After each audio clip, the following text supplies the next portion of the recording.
Welcome to Slow News Day. I'm Steve Poikin, and you know what we do. We highlight artists, activists, organizers, and agitators pushing back against late-stage capitalism here in the heart of the empire. And joining me today, couldn't be happier about it, we've got stand-up comedian, we've got writer and regular on the Jimmy Dore Show. He is the host of the world's only viewer-curated news show, Get Your News On with Ron. He is Ron Placone. Ron, thanks for coming back on, bud. Yeah, thanks for having me. Always a pleasure. Ron, you've got dates coming up in April for the Progressive Comedy Tour with Graham Elwood. I do. I've got the 12th through the 15th. You're in Fort Worth, Houston, San Antonio, and Austin. Yep, we're doing a Texas tour. That's Graham Elwood and myself for the Progressive Comedy Tour. And then April 19th, I'm doing a house show. That's just me, but I'm doing a house show in Boulder Creek, California. Motherfucking that Boulder you're Creek. producing, and so I'm real excited about that. And then I think that's it for April as far as tour dates go. May 1st, I'm in Indianapolis. And then Graham and I are doing Salt Lake City and Boise, May 11th through 13th. And then East Coast in June, and then Vegas in July. So, hell yeah, it's good you guys are. Yeah, got some tour dates. Love that shit. Love that shit. I think that now more than ever, we need comedians who are truly outside of the narrative, getting this information out here, because we're going through an era of massive social media censorship. We live in a fucking cartoon. Flat out, where now there was a headline I saw this morning that Robert Mueller has given Democrats a gift by shattering their conspiracy theory for 2+ years. How was it a gift? I don't like. What do they mean by that? Because now they can. What was their logic? Now, because we're more than halfway through Trump's term, now they can start to focus on his policies and his actions. Right. But that would mean that they would have to take culpability for fast-tracking right-wing judges. That means they would have to take culpability for helping to deregulate Wall Street and passing the $800 billion military budget and giving support to a coup in Venezuela. I don't know if they're capable of doing that. No, they're not. And in that regard, yeah, the whole Mueller thing was a gift, which, those of us on the left that were, skeptical of it from day one, that was one of the things we brought up. Look, this is kind of a smokescreen and a distraction from the Democratic Party really looking within. And, it's just, and this is before Trump. This isn't new with Donald Trump, but, we live in a country where you have two right-wing parties. So, the Overton window just keeps shifting further and further and further to the right. And it's just beyond absurd at this point. So the our friends in the modern monetary theory movement, and I know you're pretty close with Jeff Epstein. I'm pretty tight with Grumbine and with Nick Maslow and those guys. They have a different take on that. On Russia, or on just the Overton in general? window. On the Overton window. Their point being that because we're discussing MMT and because we're discussing a Green New Deal and because we're discussing Medicare for all, that the Overton window has in fact shifted left. And my counter to that is we've elected 3 progressives in the last 2 election cycles who have a mean Twitter game and who have like a decent following, but I don't know if the actual Overton window itself has shifted as far as they're pushing. Well, my response to that, I think both of you are right, or maybe you're both wrong. No, just I think you're both right, because I don't think that when I reference the Overton window as far as the parties go, I mean at the electoral level.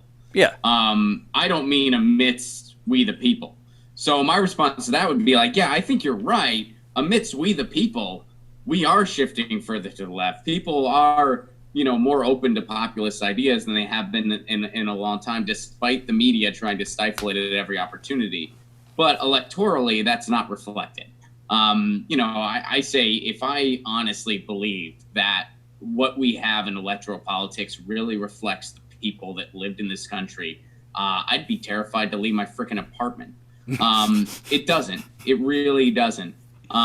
We don't really have an electorate or elected officials that reflect what the people actually are, because public opinion isn't really taken into account on anything. A Princeton study revealed that. So yeah, I think, like, in the sense of we the people, they have a point. However, you have a point on the electoral end that, yeah, that's not the case at all. I mean, how many politicians are seriously talking about MMT? How many politicians are seriously talking about a Green New Deal? Yeah. I mean, just a small handful. And the Green New Deal that they're pushing is so far removed from the actual Green New Deal as presented by the Green Party as part of their platform. And I know that it was a non-binding resolution, which makes it even more toothless to begin with. But if they're serious about proposing legislation, they're going to have such a wave election with complete control of the House and the Senate and actual radicals leading the way on this legislation, or we'll see it become the Affordable Care Act of this particular Congress. That's very possible. I mean, I think it's one of those things. It's not necessarily all going to happen electorally either. I mean, I think we need a huge movement surrounding it that's going to be so loud they can't ignore it. I mean, that's kind of how we got the New Deal the first time. It wasn't because FDR just felt like being a nice guy. It's right. Because he basically knew people were angry and people were shouting and people were loud. So he went to his rich friends and he said, okay, you're either going to give up a little bit and everyone's going to benefit, or you're going to give up everything because these people are pissed. And then, we got a New Deal. So something like that needs to happen again. We need to have a movement that's so big and loud that it can't be ignored. And that's easier said than done. We still don't have quite the numbers I think we need. We still don't have it's a movement, or whatever you want to call it, that is very much spread thin with a lot of different ideas floating around, and that's inevitable. That's going to happen. But, you kind of have to realize it's a long, long road. And I think the best thing people can do is just sort of start in their own backyard.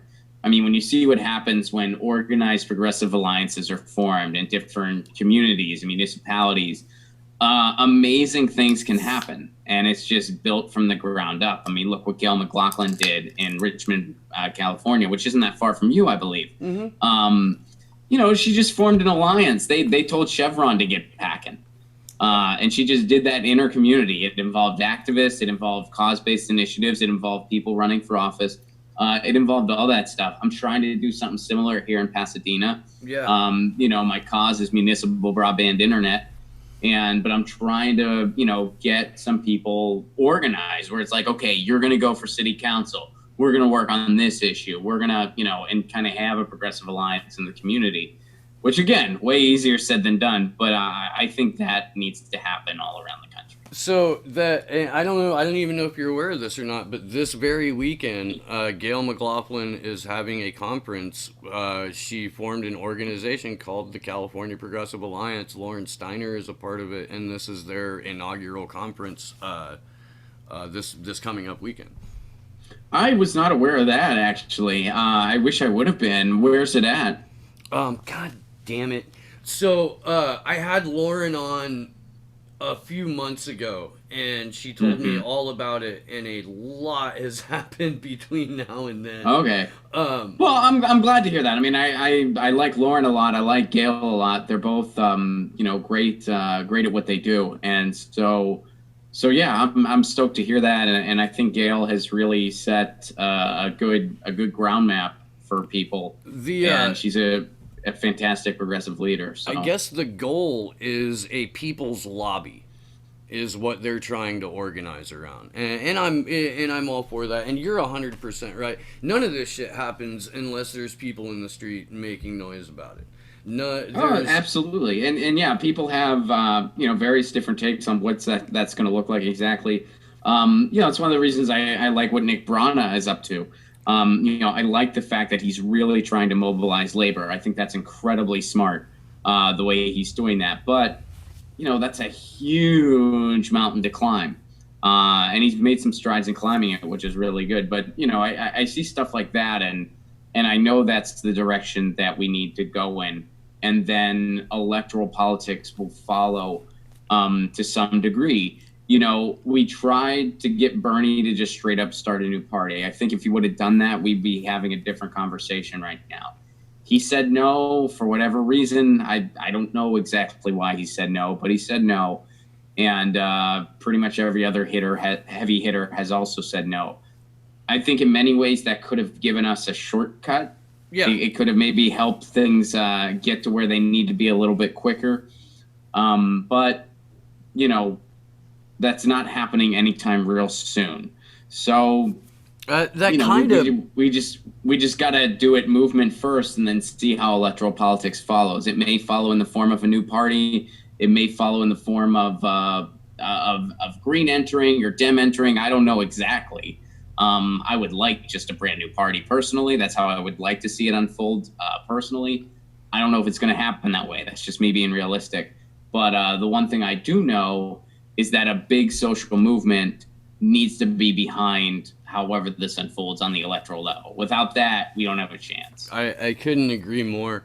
I don't know if you're familiar with the term black-pilled. No, I'm not. Okay, I'm not. So there's red pill and blue pill. Right. Right. Okay. So I don't even think I fully understand those, to tell you the truth. It goes back to the Matrix, where Neo's offered. So I've never seen the Matrix. So I'm super not cool. Okay. Well, we're gonna have to change that at some point. I know, right? But basically, the red pill is uncomfortable truths, and the blue pill is comfortable lies. So when people speak in terms of being red pilled, they're saying they're like 8th level woke, right? Okay. Red pilled is kind of taking on like alt-right connotations. Being black pilled is going, you know what, fuckers, none of you are right. There's nothing you can do about it. We're fucking doomed. It's like living inside Jared Beck's head all day, which is fucking awesome, I would imagine. But Caitlin Johnstone wrote an article yesterday called "Your Plans for Revolution Don't Work. Nothing We've Tried Works." And the quote I want to read here real quick is, "The political process has failed, capitalism has failed, socialism has failed, libertarianism has failed, Marx has failed, populism has failed, anarchism has failed. I say that this not because of any glaring flaws in any of those ideas. In theory, any of them could potentially work in an alternate universe, but because we are hurtling towards extinction in the fairly near future, and none of them have saved us." That's some black-pilled shit right there. That's pretty heavy. That's pretty heavy. At several points in the article, she goes on to say, "I'm not trying to depress you. I'm just letting you know that, like, okay, I agree, but that didn't happen, and we're hurtling towards climate collapse." And the thing that she didn't even account for, which is stuff I'm starting to see more and more and more, is that geoengineering is being sold as what's going to save us. We're going to spray the sky with harmless barium to dim the sun's rays. Yeah, I'm not a climate scientist at all. I'm very far from it.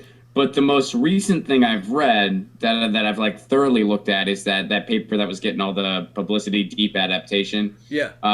Which I thought was very well written. I didn't find it depressing. People say it's depressing. I didn't find it depressing. I found it very practical, actually. But that article claims that the whole geoengineering thing is, I mean, that's going to be ineffective at best, as of what we know right now. Well, So, and a conspiratorial mind would say, no shit, that's the point. That's not why they're doing it. They're doing it for nefarious purposes. Certainly. And I, I'm pretty sure you know where I land on that one. I've never really gone into the whole, like, are there chemtrails things or any of that shit, because I don't think it's worth I don't think it's worth the well, debate. I'm sure there's some people in the science community that do genuinely think it'll work. I mean, I'd imagine that is the case. It's just ironic that after like a 30-year waged war on people for expressing that there may be a government-related program to seed the sky with chemicals, they're like, oh, by the way, we're going to do this to save you. It's fucking. Yeah, again, we live in a cartoon. We gave a Nobel Peace Prize to a president that bombed 8 countries, and this president's in the WWE Hall of Fame, and we're bringing back all of the fucking monsters from the Bush and Reagan days and putting them at this point, 10 years from now or 15 years from now, if we're not all underwater, people will be celebrating Melania Trump's biography. Absolutely. It's getting ridiculous. Yeah, the rehabilitation of the Bush administration is just such a repulsive thing, because it's like, I mean, me personally, Bush was what woke me up. I was in college and the Iraq War was happening, and I was like, why are we over there? This doesn't make any sense. Like, what did I miss? And it turns out I didn't miss anything. I just wasn't awake to what our government was really all about, and the economy of war and Halliburton. And I started diving into all that stuff, and then reading Chomsky and seeing the documentary Outfoxed, and then the lid was off, and so this rehabilitation of the George W. Bush, I mean, I never thought I would see that in my lifetime. And it's so discouraging to see it not only happen in my lifetime, but to see it happen just a short while after his presidency. It really hasn't been that long. I mean, Gore Vidal, the United States of Amnesia, very, very accurate description. Very accurate. And not only that, not only are we rehabilitating war criminals like they had a bum knee and a $45 million contract to be a wide receiver, but we're staffed, the Trump White House is being staffed with his dad's monsters. Yeah. I mean, from Elliot Abrams, John Bolton, I mean, even Brett Kavanaugh was Karl Rove's obscure pluck out of nowhere. Yeah, I mean, it's anyone who entertained this fantasy that Donald Trump was somehow going to be an outsider. I mean, it was just nothing short of that, a total fantasy. He's just another plutocrat. He was just on the other side of the aisle. He was the one buying the politicians instead of being purchased. That's it. But he's still part of the same game. And well, but I mean, fuck, we live in a cartoon and propaganda works. The billions and billions of free advertising that they gave Trump sold him as this outsider populist. That was the propaganda. That was the branding. And there are people who were sick and tired of living under neoliberalism. And I include George W. Bush and George H.W. Bush as being facilitators of it, if not being neoliberal themselves.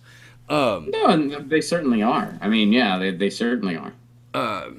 But I know Trump voters. Like I said, I grew up in central Indiana. I grew up in the district that Mike Pence was a representative for. Like, that's Trump fucking country right there. Or at least the 60% of the white half of that particular segregated community. Because it is. Anderson, Indiana is pretty segregated. If not economically, certainly along racial lines, and it's kind of like both. But the only thing I remember from Anderson was everybody I knew from there was super religious. Yeah. We talked about this, but I'll give a refresher for anyone that I went to Indiana University, and yeah, I remember I remember everybody that I met in college that was from Anderson was always like super religious. And then there was like some big Christian college there too, I think, Yeah, wasn't there? Anderson Yeah. University. My mom taught there. My uncle is the current president of that particular university.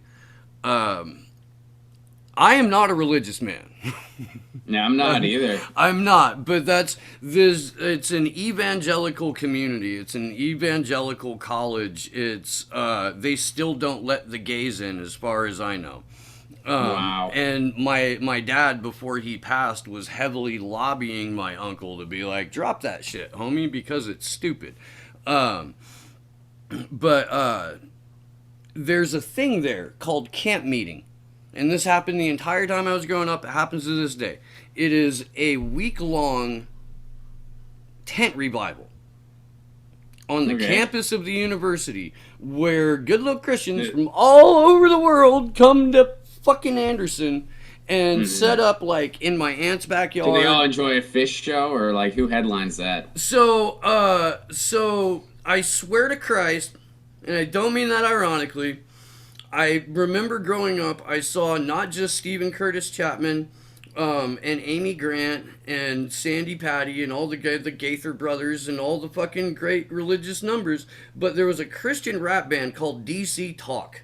All right, the DC stood for Decent Christians Talk, and the fucking lead dude called himself MC Swirl because he was vanilla on the outside and chocolate on the inside. Who would make that up?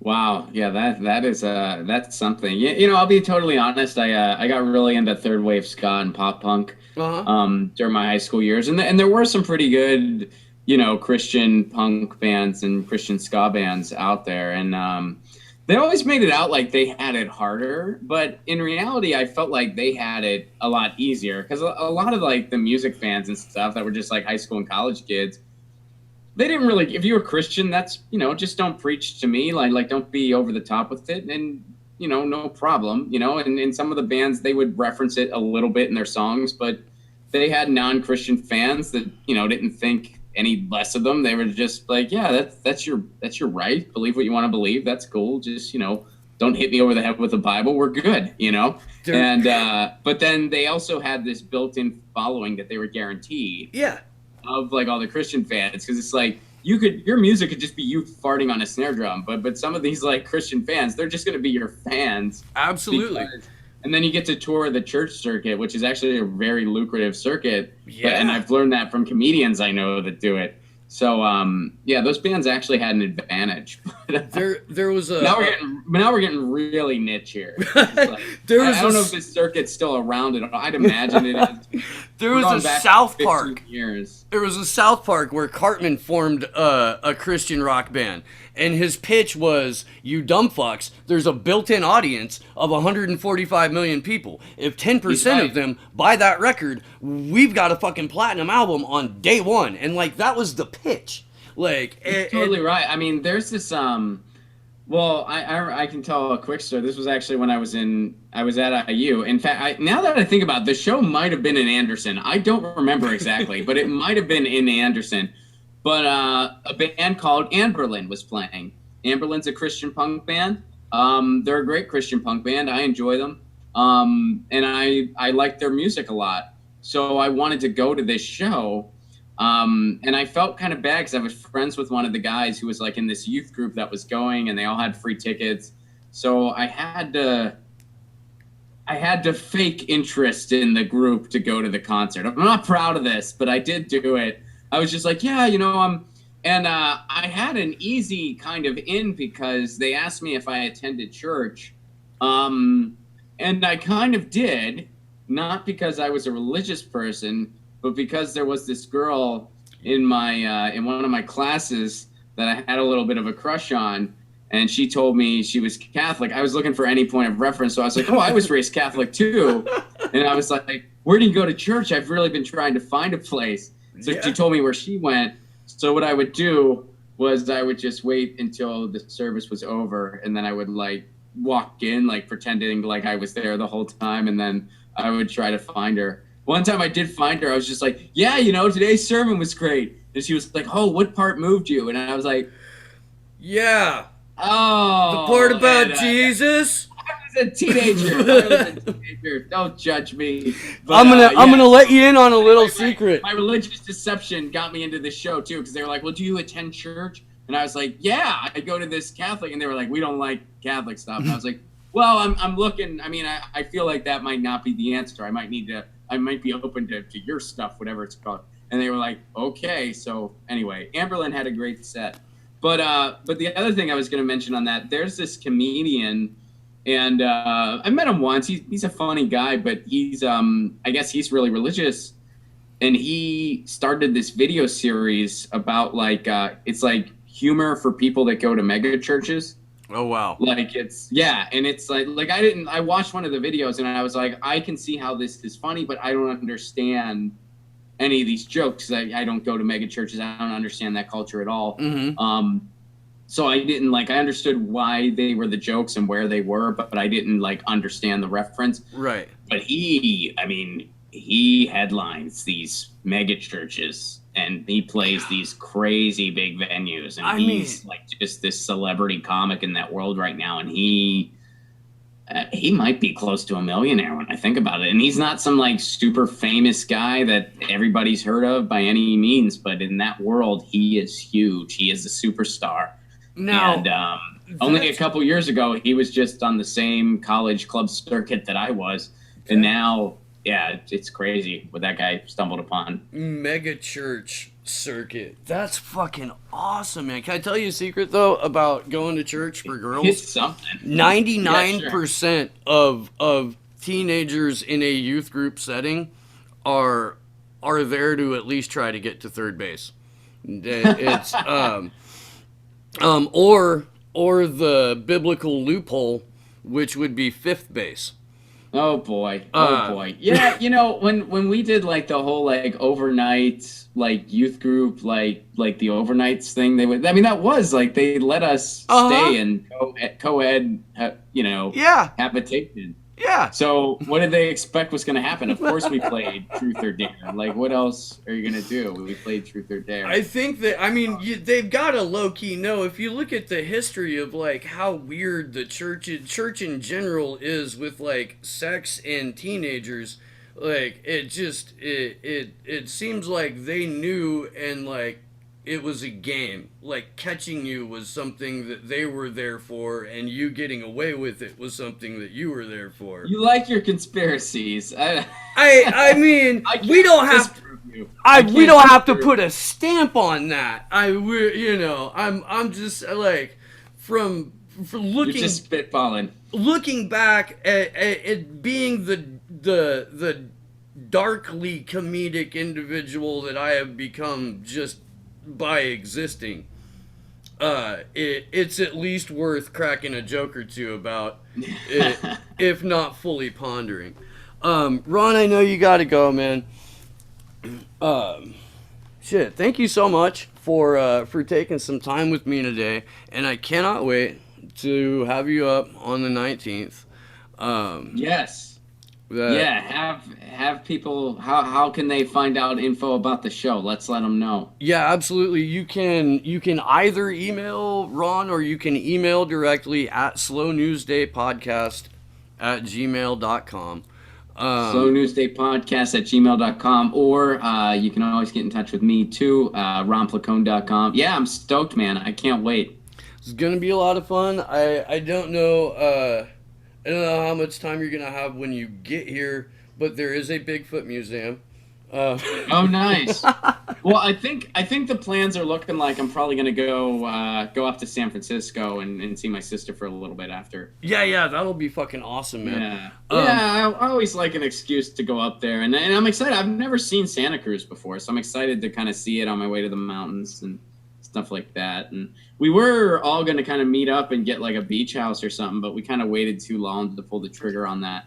So we're just gonna go visit them in San Francisco instead. So that'll be fun. Well, right on.